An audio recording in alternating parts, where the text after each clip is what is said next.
Hello, everyone. Welcome to A Course in Miracles 365, Awakening to Love. I'm your host, Tomas Garza, and I hope that you've had a beautiful weekend here. And thank you very much for joining me today. Now, I want to say a couple of words before I launch into the topic for today. And on Mondays, here. I have not actually done a live stream on a Monday because my wife Cindy and I have been either on the road. We just completed a 2-week road trip to Oregon. And if you're not from North America, that's in the northwestern part of the United States. We live in Arizona. So it's a couple thousand kilometers worth of driving. And we've been on the road. We've been seeing friends and family and just enjoying ourselves. But prior to this, on Mondays for the last few months, I have been doing a special show that I'm calling a special focus of the day, which is applying the attitude and the ideas of the thought system of A Course in Miracles to everyday life. Now, I do that every day, of course, but I do that in the context of the workbook for students, which, as you may know, is numerical from lesson 1 to lesson 365. Well, that's part of the reason behind the title, Awakening to Love, right? And A Course in Miracles 365, is because it never stops. And as you will see here in the notes in the show description, the spiritual path is, in fact, life itself. So it never stops.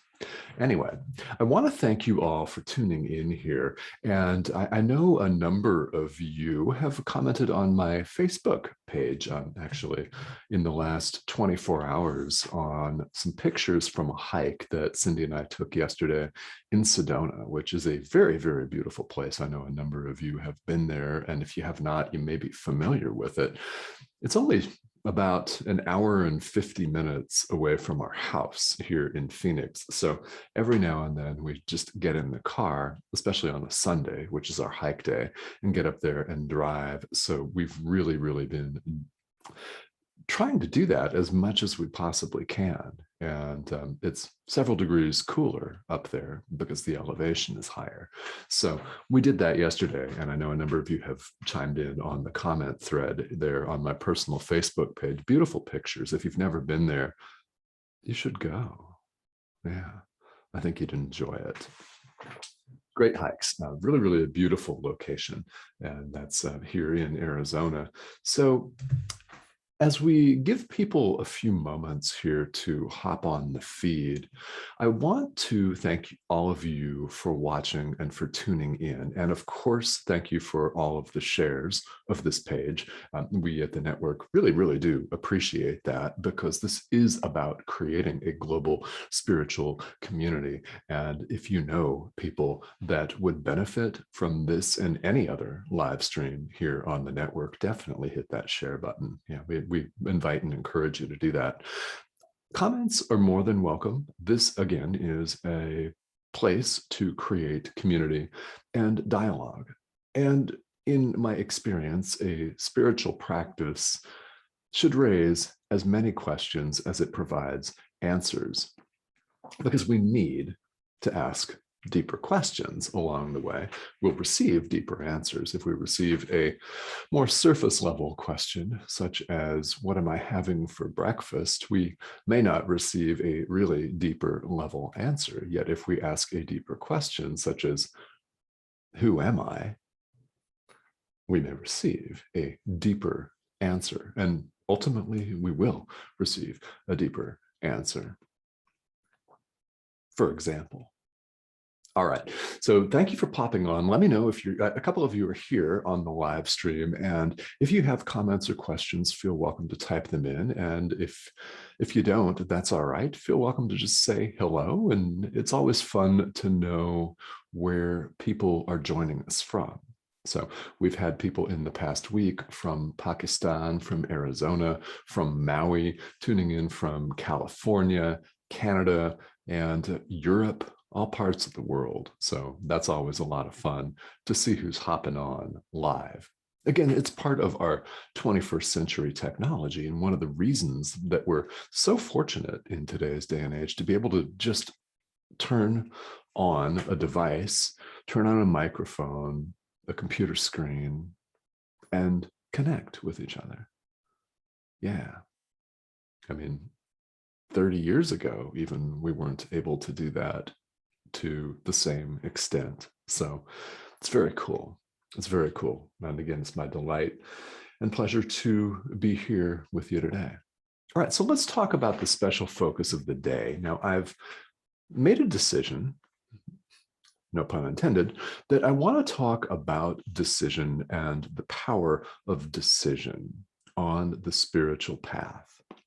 Now, what I'm about to say about decision can apply to any aspect of life. So you may be facing certain situations and certain challenges in your life right now.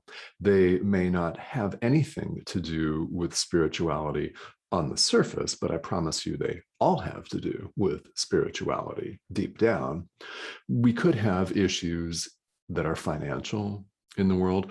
We could have issues with our physical health. We could have issues with our career, with our job or lack thereof, right? Or confusion about where to go next.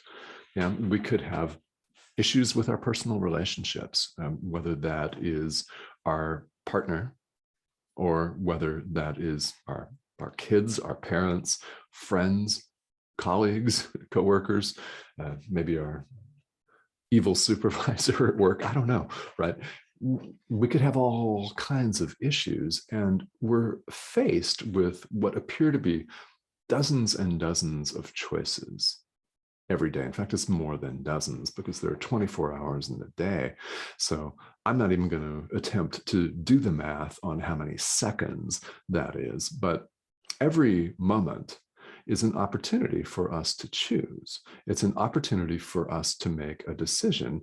And that free will has never been taken from us, even though sometimes you may feel disempowered, and it may feel as though this free will has vacated us and is never coming back. That's actually not the case. One of the reasons why spiritual practice involves rituals and practices like prayer, like meditation, is that they help us chill out. We make ourselves nervous in the world. Now, you may not consider yourself a very nervous or an anxious person, or maybe you do, but we make ourselves nervous in the world by fretting about what is to come. In any walk of life, we fret about what may or may not happen in the future, and we beat ourselves up and rehash the past. We beat ourselves up over something that we did or didn't do in the past that we would have, could have, should have done. Pretty disempowering language, isn't it? Woulda, coulda, shoulda. Yeah.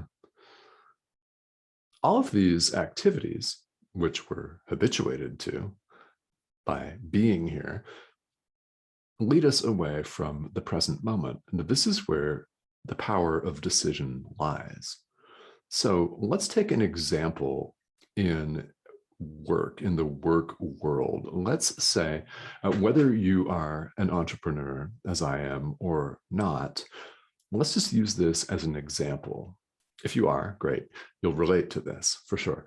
If you are not, let's say you have a conventional job, or you don't have work and you're considering starting something on your own, right? Whatever your situation is, if you do not make a decision to do it,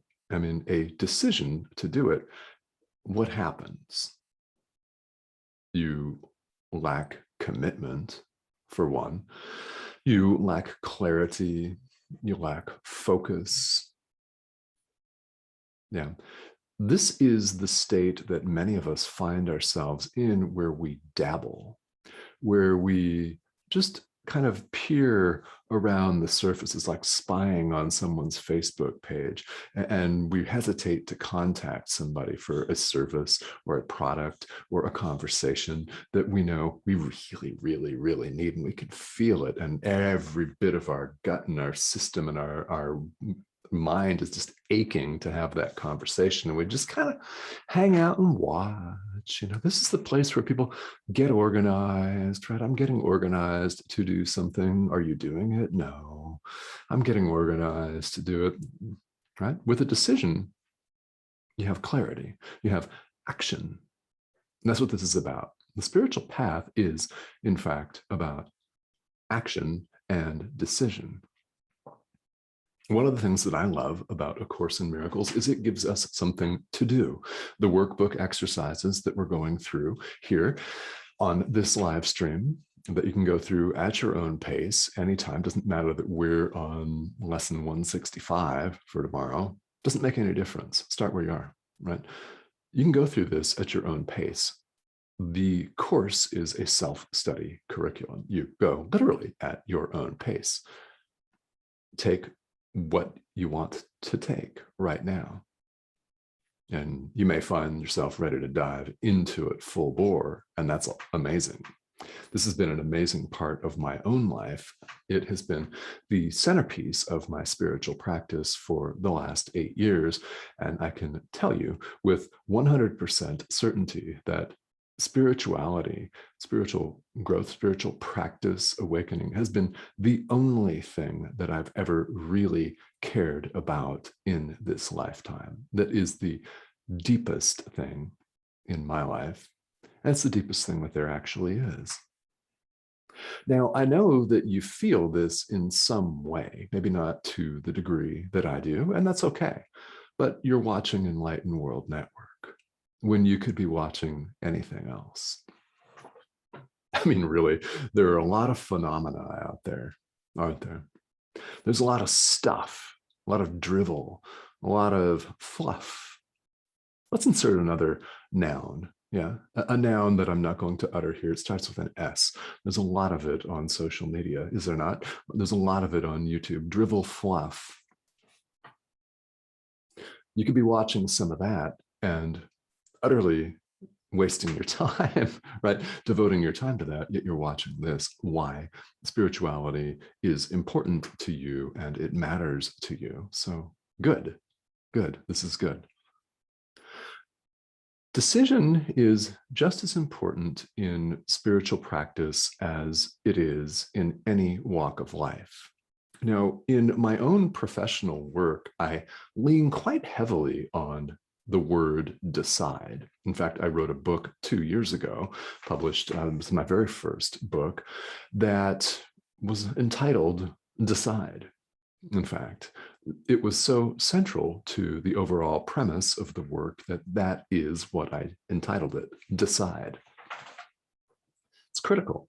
It's critical. Now, the genesis of this came from my teaching meditation at a friend's yoga studio up in Oregon. This was 3 years ago. And I had been meditating for 30 plus years at that point in time. I actually started a personal meditation practice when I was in high school back in the 1980s. And if you're doing the math on how old I am, well, I'm 49 and 11 months exactly. So on the 20th of October, I'll be 50. Yeah, so circa 1985, I started a personal meditation practice, and I've been doing it ever since. Fast forward, 2018, I realized that I had all of this experience, and I felt a push, a divine push to start teaching. So I taught a basic meditation class at a friend's yoga studio, and it was well attended sometimes.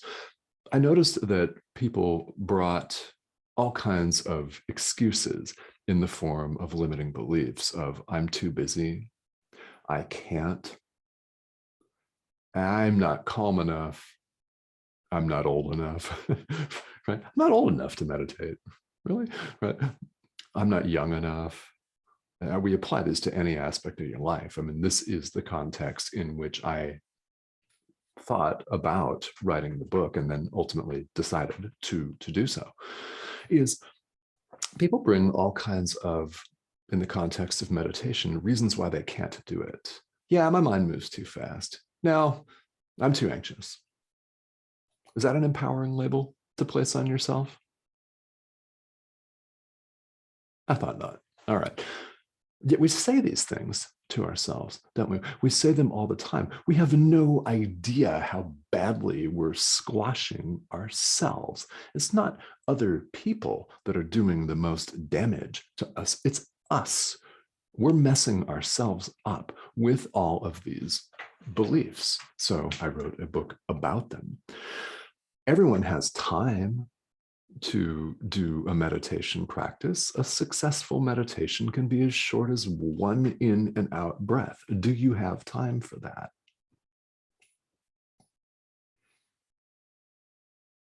You just did. Yeah. Yeah. Yes, you just did. So that's what that was about. And it's about decision. When you make a decision on the spiritual path, you will find yourself accompanied by the ultimate authority, a lot of power. In fact, the only power that really is. Now, that is the power of God, source, the universe, call it whatever you want. Those are just words, by the way. Those are just words. The truth of who we really are is beyond language. And I talk, if you've seen this live stream, you will have heard me ad nauseum talk about the choice that we make in the present moment between love or fear. Now, a choice and a decision, if you want to call them the same thing, call those the exact same thing. We have a decision to make as to how we direct our minds, how we direct our entire being. Do we direct it in the service of love, or do we put out fear? Do we choose God or the ego, if you prefer? Do we choose life itself or death? If you feel more of a connection to that language, use that. This is the choice that we make every moment of every day. What happens when you decide for God? What happens when you decide in favor of love, in favor of your personal spiritual practice, in favor of awakening rather than staying asleep? Well, if you decide right now, in this moment, to extend love, what is going to happen? The next moment, it's going to feel differently. You're going to feel differently, and it will make it that much easier for you to continue to extend love in the next moment, and the next moment, and the next moment. What happens is that we gather momentum. Without a decision, we won't sit through the difficulties that will arise. We're in the process of awakening to the truth of who we really are, and the ego, quite naturally, does not wish for us to do this. You will, in your mind, come up with all kinds of reasons why you can't do your spiritual practice. In the workbook for students of A Course in Miracles, people come up with all kinds of reasons why they stop doing it. Oh, there's 365 lessons. I can't do all of that. Well, you do them one at a time. I've heard all kinds of reasons why people quit. Now, if you have a legitimate reason, such as, okay, this really doesn't resonate with me, I've tried it, and you can legitimately, truthfully say to yourself that you've given it a shot, great, right? There are many different spiritual practices out there. This is only one. It's only one of many. So we all have to find the tradition or traditions that speak to us. We're very fortunate in the 21st century in that they're all available to us. So in fact, there's no excuse for remaining on the sideline, but you're not on the sideline because you're watching Enlightened World Network. So My question for you is, what are you going to decide in the present moment? That will influence all of the next present moments going on and on and on. Because there is no future, right? Hasn't arrived yet. There's no past, it's gone. We have only the present moment.